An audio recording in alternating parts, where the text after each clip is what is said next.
Here in Woodland Heights, this is just one example of how a buildup of ice can really weigh down these power lines and trees, causing them to snap.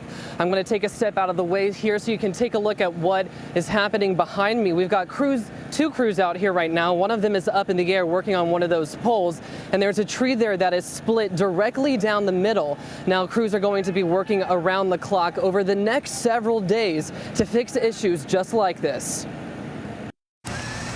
Broken poles, downed power lines, transformer fires. All destruction caused by a sweeping ice storm, leaving thousands across central Virginia in the dark and in the cold. We are in those hardest hit areas, asking our customers to plan for a multiple day restoration event. The thought of no power for potentially several days doesn't sit right with Marilyn Miner. I'm in a hotel because I have no heat. Miner checked herself into a room with no clear timeline on when her Hanover home will have its electricity restored. Getting here was not that easy either.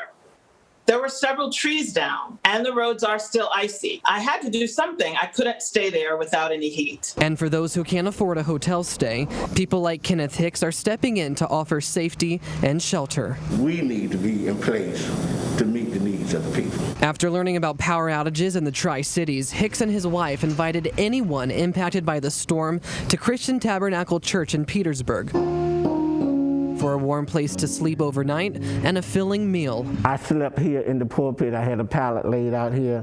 I got up and I walked the floor, and to see people just snug and warm and comfortable, no worries.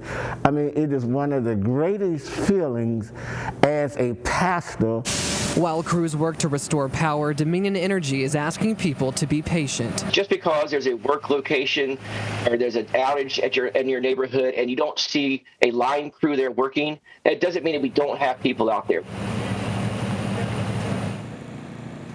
Now, Dominion patrol teams in other areas are still assessing damage and gathering data. Now, once that is complete, they'll have a better idea of when your power could be turned back on. Working for you in Richmond tonight, Tyler Lane, CBS 6 News.